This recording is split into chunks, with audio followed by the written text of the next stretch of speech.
Hey everyone, I'm Dave Rubenstein, Editor-in-Chief of SD Times. I'd like to thank you for joining today's conversation on value stream management in 2021. Last year, we assembled an expert panel to talk about the value of value stream as the concept was still relatively new. So this year, we've put the band back together to take a look at where value stream stands today. Joining me are Lance Knight, he's COO at Value Stream Solution Provider Connect All. Chris Nowak, he's the Director of DevOps Adoption at HCL Software, which is a provider of DevOps and value stream tools.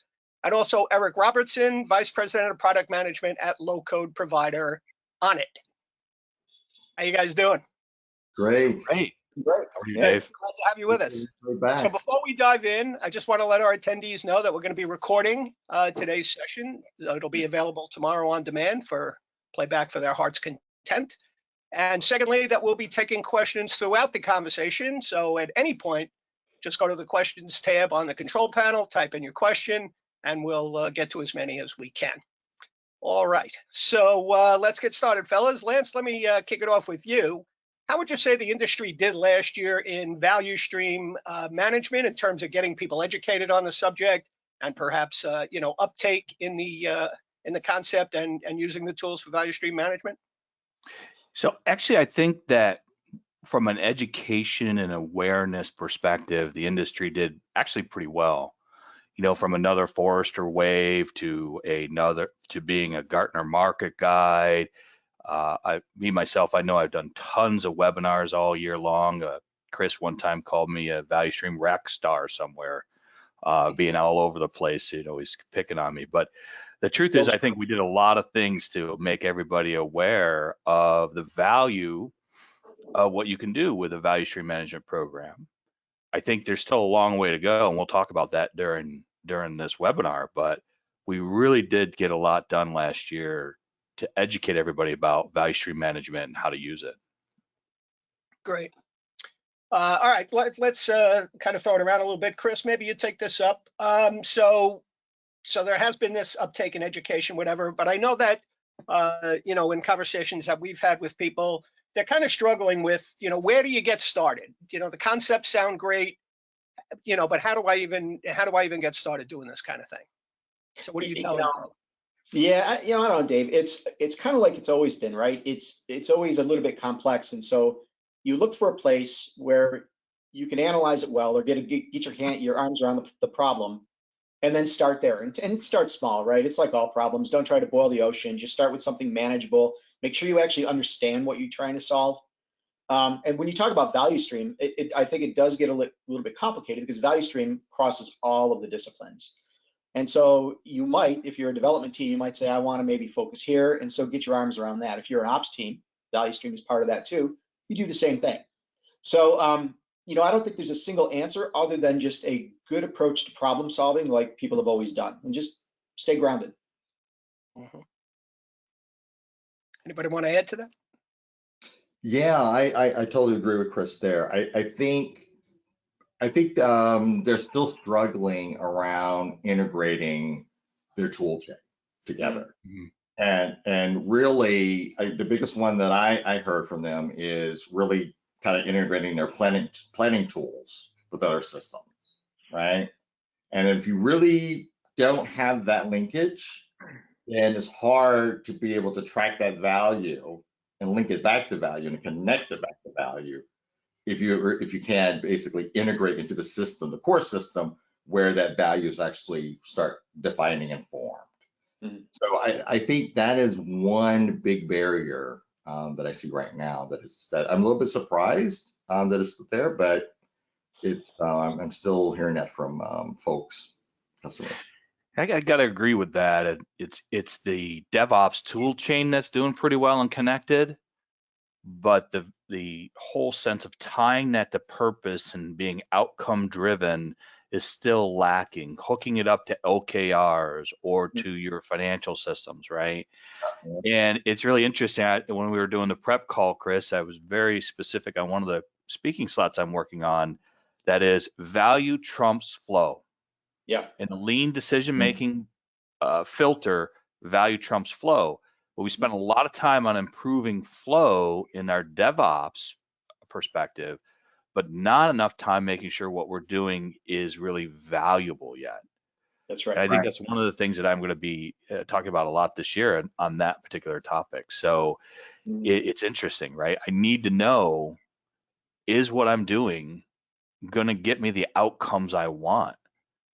Right? We still want to release all the time, right? Release quick, often small batches, higher quality in that method, and it makes a lot of sense. But if I'm not releasing things of value, now I'm just maintaining the world, right? So it goes back to some gold rat principles too, right? It's like, am I doing the right thing at the right time? And also, should I even be doing it at all? Right? Flow for the purpose of flow means nothing unless you're delivering value. So.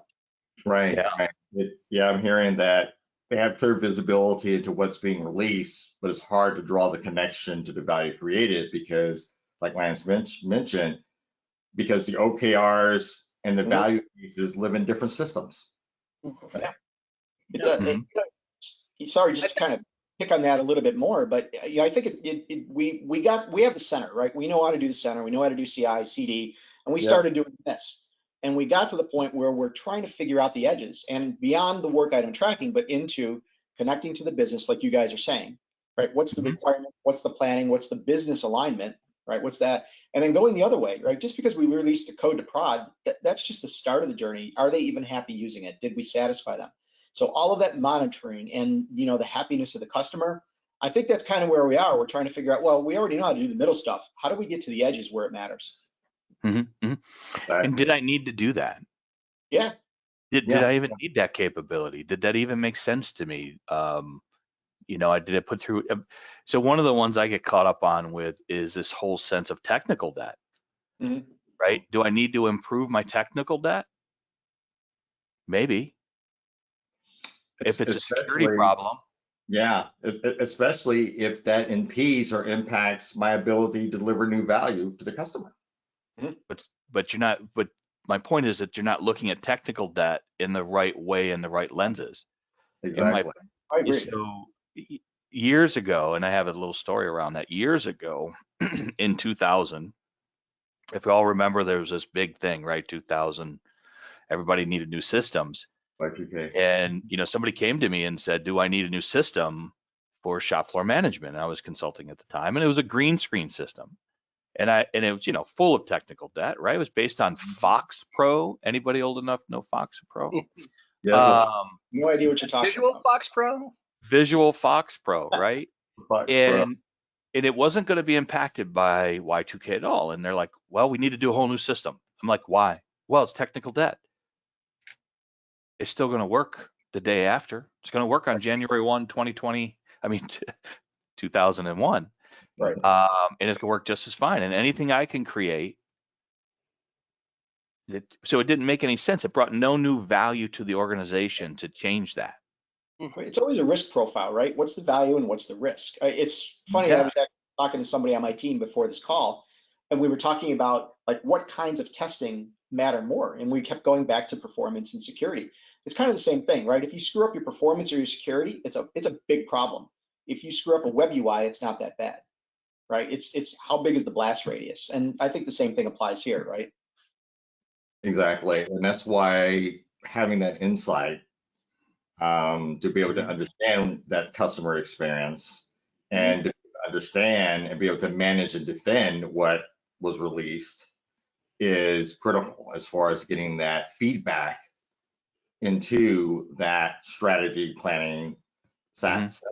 So I could be able to understand during my planning session, to your point, Chris, what are the risks and security and other factors that need to take into account during this. I call it the variability of value. Yeah. Right. The variability of value. Value is what. Yes. How you project it, what you say it is. So sorry, Dave, I cut you off, and you were going to take us down another tangent. Well, no problem. I was just going to say we're talking about value on a higher level, and I know we were talking in a pre-call about people not being able to show the people they report to the ROI of value stream. Mhm. Like, how do you quantify we're more efficient? How does that go right to your bottom line? You know what I mean? So what are the conversations that are being had to kind of help overcome that barrier?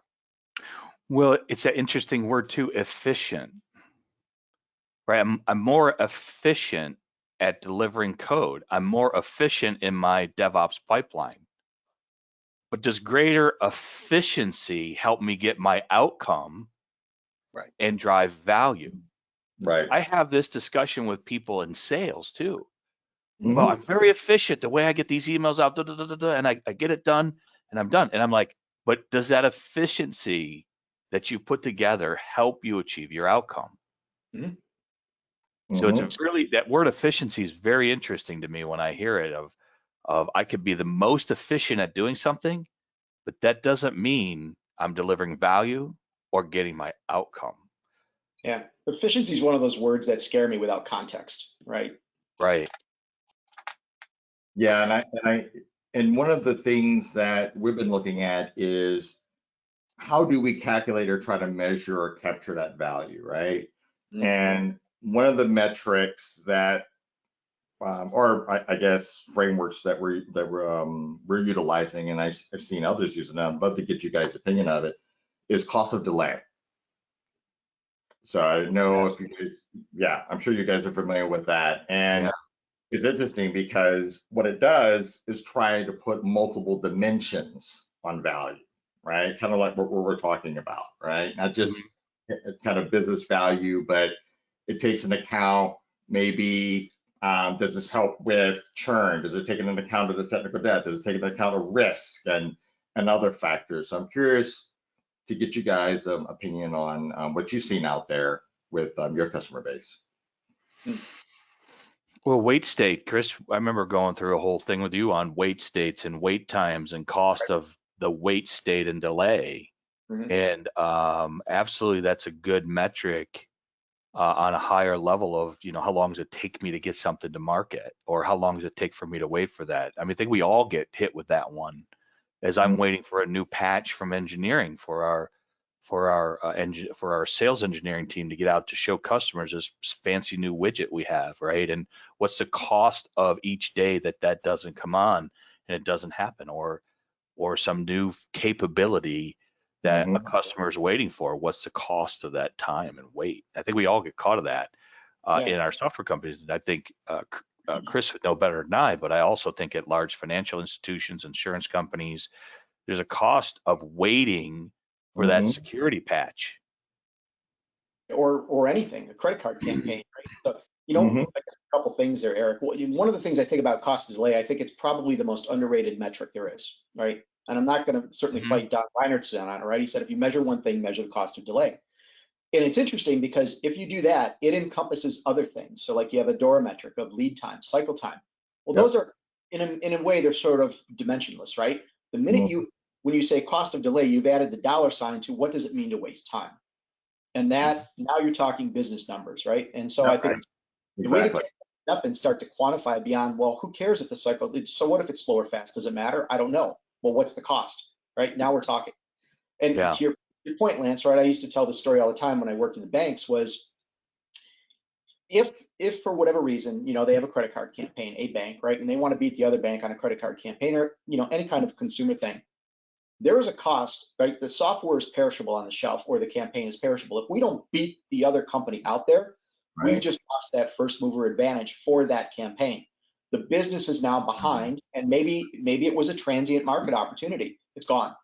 Mhm. So yeah, there's a tangible cost to delay, but I think back to how you started the conversation, Dave and others is, well, have we ever really aligned it to what the business goals were?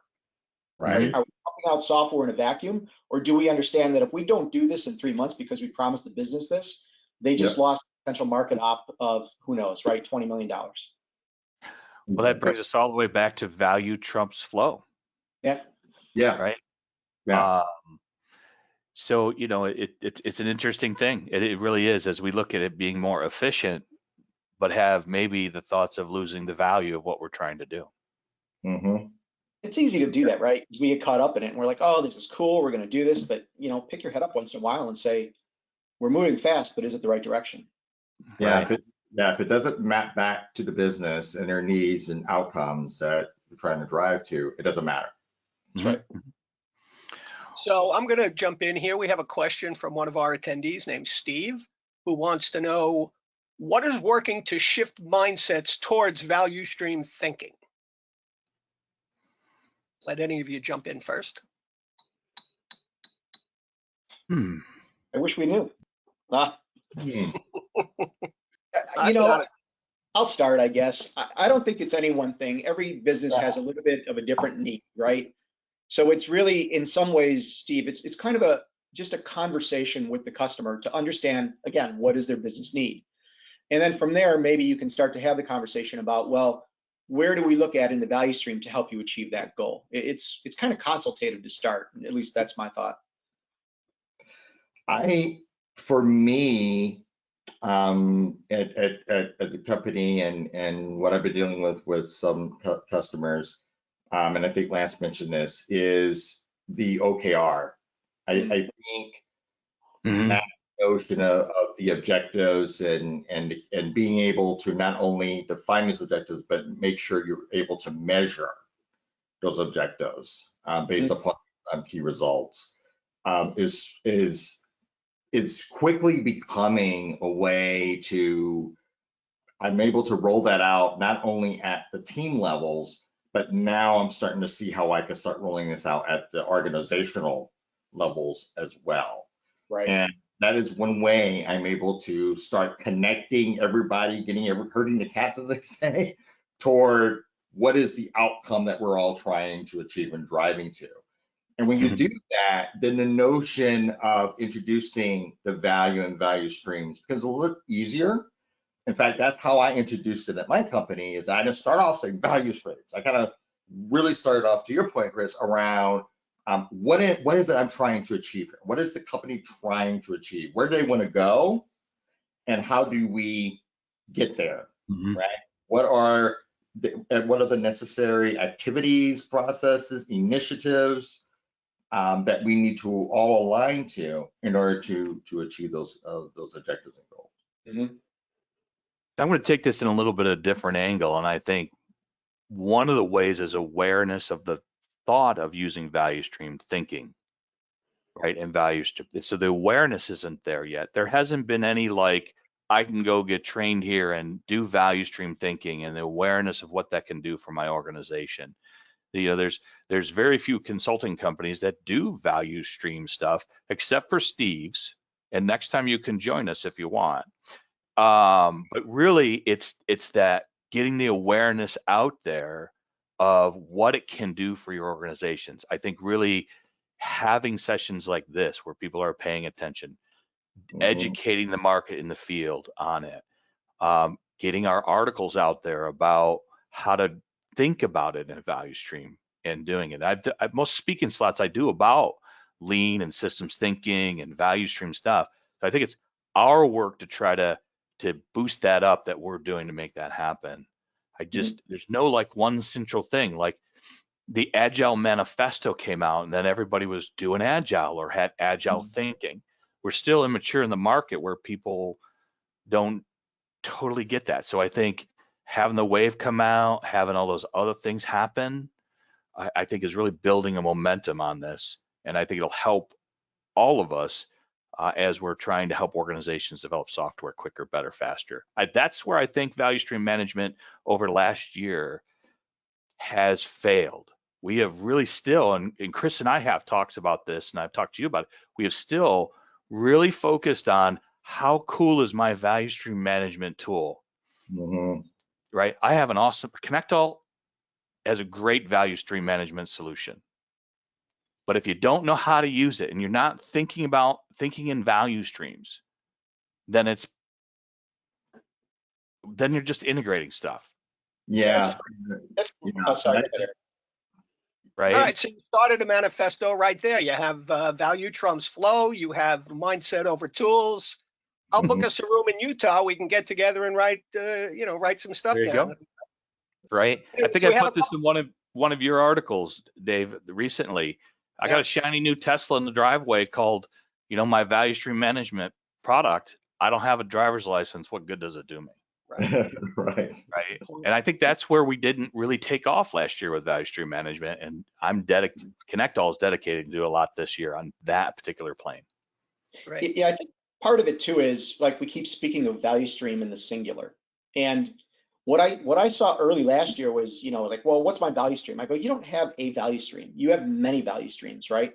You have development value streams, operational value streams, and there's only one, in my opinion, at least, there's only one place there's one value stream, right? And that's at the bottom of the balance sheet at the CFO or CEO level. Other than that, everybody has a value stream, and then you have to worry about coordinating, what does that mean to deliver?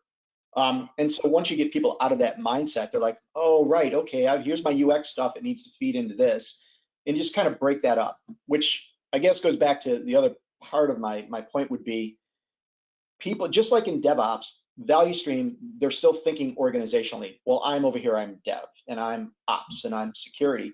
Well, we had that problem with DevOps. Now we've got it worse with value stream because value stream is a little bit wider than DevOps. But organizationally, people are forced by the organization to keep thinking in their silos. So, we're overcoming that now. It's just a little bit harder, but I do think people are more open to understanding. If they don't start working together, it gets ugly fast. Yeah, agreed. It definitely, to both of you guys' point, it seems like you have the ones that are looking at it from the tool chain and kind of integrating that tool chain together. And then you have the other side, which Lance, you were kind of describing as well, but it's still a disconnect between the two. And in the end, it's all rallying, everybody needs to rally around the outcome, right? The business outcome, right? That's right. And if that's not the fundamental driver, then it doesn't matter if I have one value stream or multiple value streams, I'm still going to end up with the same problem.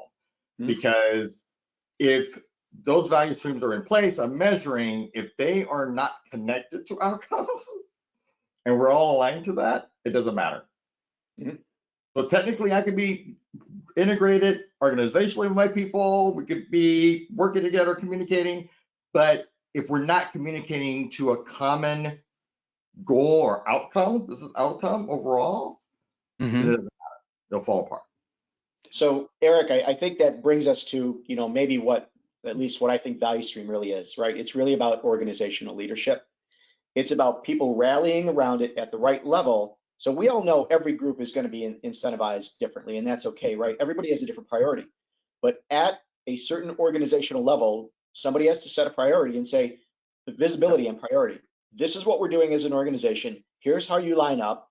You will have some different priorities, but you all are at this priority for the organization. Exactly. So value stream to me is really, it's not for a development team. It's really for the leaders, the people that can influence across multiple organizational paths to help them work in the same direction with visibility. Exactly. Interesting. Exactly. So that's really cool. And then I think about there's value in visibility and being able to see. So, when I said value trumps flow, that's the lean thing. So value trumps flow, flow trumps remove and waste, right? So as you're looking at your value, you can determine how to increase flow based upon the value, what waste to remove based upon improving flow, right? So all this kind of boils up together and making sure that everybody is marching to the same type of thing. And there's multiple streams to achieve these outcomes. So it's a very interesting conversation we've got ourselves in here, Dave.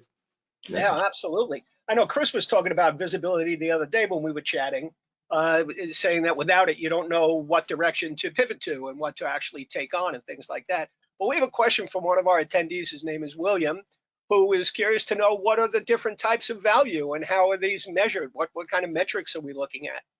So Chris, maybe you start off with that. Yeah. So yeah, let me just set the stage a little bit.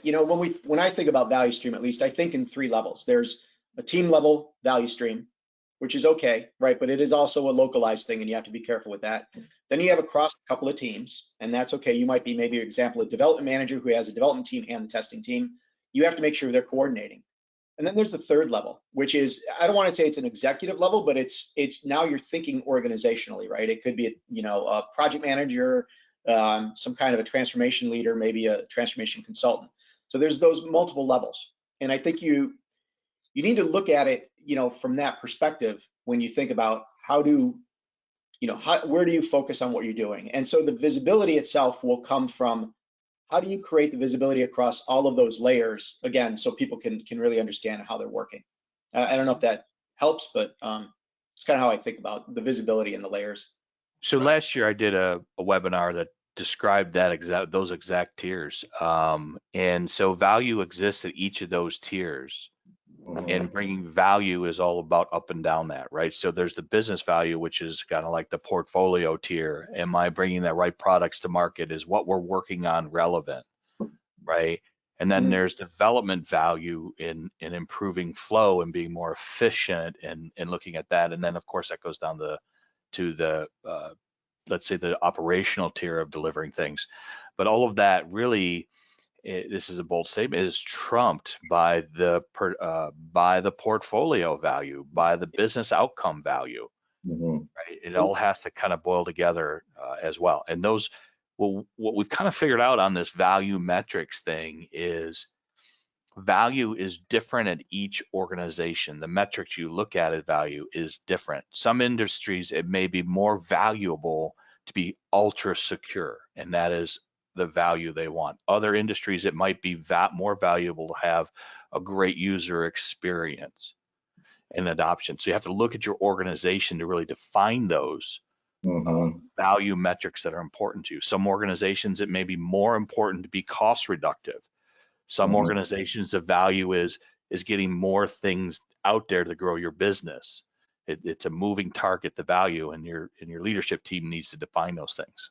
Right. If I boil it down into three things for you, though, I would say it's risk, value, and risk, revenue, cost, right? But maybe not really revenue. Revenue is a value. It's what you provide. Like if you're a nonprofit, you're not out there for money. You're out there for your community, whatever you happen to choose. But you're either managing risk, managing cost, or managing the value that you deliver from what you do. And it's like Lance said and Eric, right? It's going to be different for everybody. But as I roll up that value stream, I think, what of those things am I satisfying, or which of those am I satisfying? Revenue is a outcome. Revenue is a output. It's a goal. It's a little different than. Yeah. All right, we could rephrase it, right? Lose money, make money, or manage your risk, right? But right, keep people employed or not, right? I don't know. Yeah, right. But I mean, it's those concepts. Yeah, revenue is very important. Don't get me wrong, and I hear from the board all the time about revenue. So don't. That's why I throw in the nonprofit, right? It isn't necessarily about revenue, but it's about the value you deliver to your community. Yeah, it's about the outcome that it's about the outcome that you're looking at and delivering. And again, I think what I've seen is OKRs has been one of those approaches that's been pretty successful for what we're doing. By the way, that's why we did that OKR thing. Yeah. You want to talk a little bit about that, Lance? I think give a little context. The OKR. Yeah. Tying. I think that's a challenge for people. How is that related with kind of the technical aspects? Because as Chris described, kind of those layers, right? And you did. Right.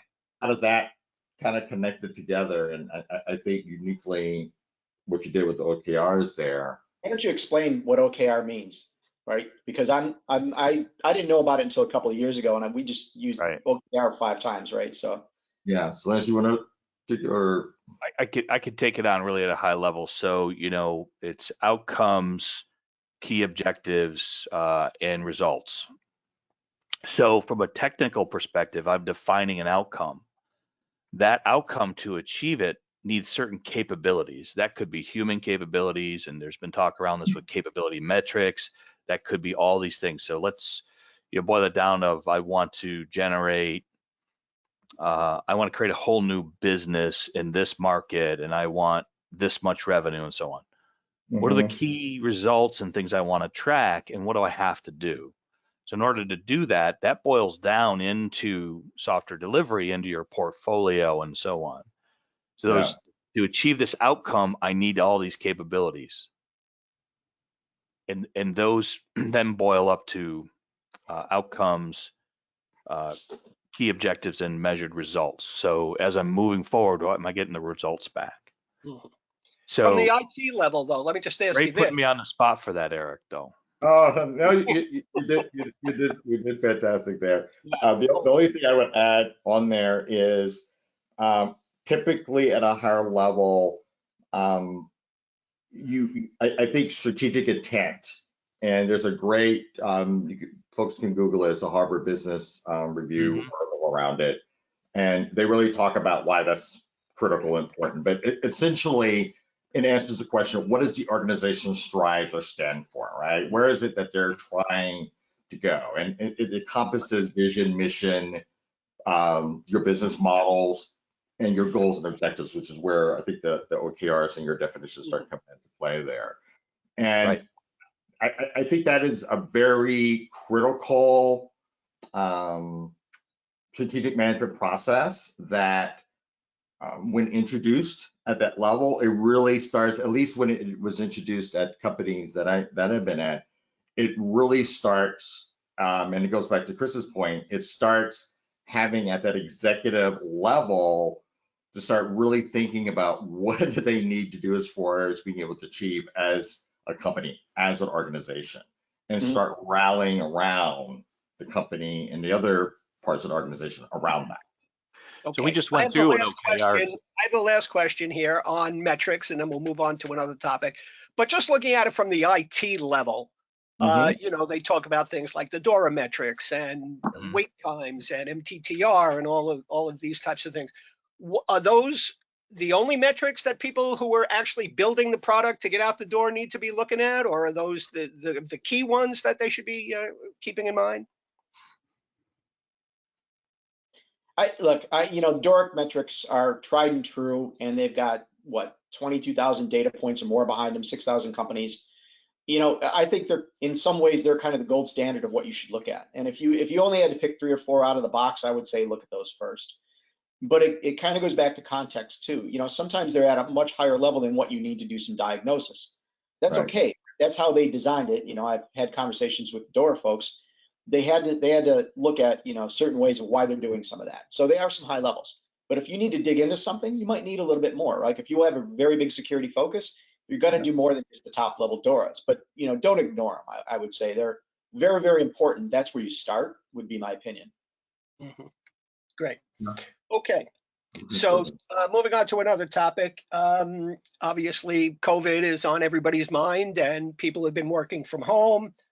And there's been a lot of upheaval in organizations just trying to get people the equipment that they need, and then the collaboration tools, and getting all that infrastructure kind of set up. So a question that I have is, now the time for organizations to be looking at implementing something new like value stream management while they're still just trying to get their footing in kind of this new remote work environment? Or is it actually the best time to be doing something like that? So I just want to hear where you guys kind of stand on that. So I stand, it's the best time, because right now you need to be more purpose driven. I need to be delivering value in all kinds of different ways. Do I need to be more efficient at its way I'm doing that? Maybe not. But I really need to make sure that I'm delivering the most value at the least cost I can to the market of what I'm doing. And I need to remove waste. I need to improve flow. I need to make sure of all this, everything that value stream is really about outside of the tools, we need to look at and do. Because as your organizations aren't generating as much revenue for whatever reason, or aren't getting as much customers, you have to become more efficient, more scrappy, more intent. Like this year, my initiative for ConnectL is to be intentful to the things that we do, not just doing it, but have intention of what it is and the outcome I want from doing that. And value stream thinking helps you think in that certain way, or the way that you're doing things. So now there's no better time or more important time to do and use value stream ideologies than now. Yeah, I would concur there. If you really think about it, what COVID did was it was a disruption to the business models, right? So even if I'm a company and let's say I'm in the healthcare vertical and I optimize my business operating model where the doctor sees you in the office and captures that information intake and processes that with the insurance company. And it's optimized, it's efficient, but guess what? I'm not going into the doctor office. He's seeing me remotely. That business model is now changed. Mm-hmm. I have to adapt that. And how do I adapt that? Because they adopted it basically on a model, and they looked at it and they were probably measuring all the technical results, right? How quickly did they get paid and processed? But now there's other question, which is what is really what I'm trying to drive to? What is my business objective around this? Mm-hmm. Right? And now companies are realizing, hey, I need to be adaptable in my operating models that's around the value that is being delivered, independent of how it's actually being done. So yeah, I was just going to say that for years we've been writing about digital transformation, and a lot of people have been saying, if you can't keep up, you're going to die, and it all sounded very hyperbolic to me. That nobody's really going to die. Come on, let's be real. But yet COVID, I think, has really exposed this in that you see so many little mom and pop market stores and card stores and things like that. These are the ones that you're seeing getting boarded up because they weren't able to either have a website that could handle transactions or a way to deliver their product to my front door, things like that. So I think this has really shined a light on the industry in terms of, hey, we weren't kidding around when we said you really need to be moving in this direction. This is the future of business, basically. Exactly. So the interesting thing is I hear you talking about that, Dave. It's I got to make this statement to all of us, and I've talked to all of you through the years, through the last year and so on. We are the blessed ones. We're not impacted as bad as that local restaurant that had to shut down, right? I worked from home anyway. My life has not been that changed. So we have to acknowledge that in this COVID time, we are the blessed ones and we need to help those that aren't, but that's another webinar maybe. But the point is we're the blessed ones, right? So how did the local restaurants change? They had to, right? They had to open up their delivery service if they didn't, right? We didn't have these issues here, the four of us. So I'd like to acknowledge that we're the blessed ones. Right? Interesting. The worst thing for Dave was he couldn't get his hair cut as much as he wanted to. Still a problem, I might add. Eric's clearly not having that same problem, but we got the same barber.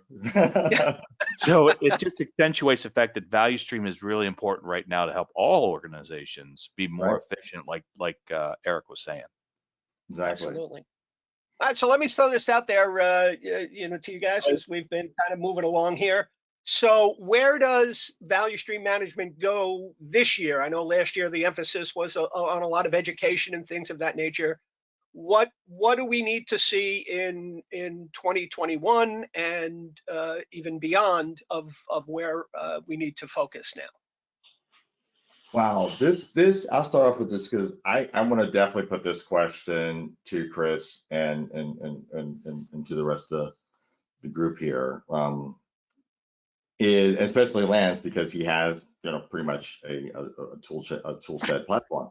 But I think the question I'm hearing now is platform versus integrated tool chain.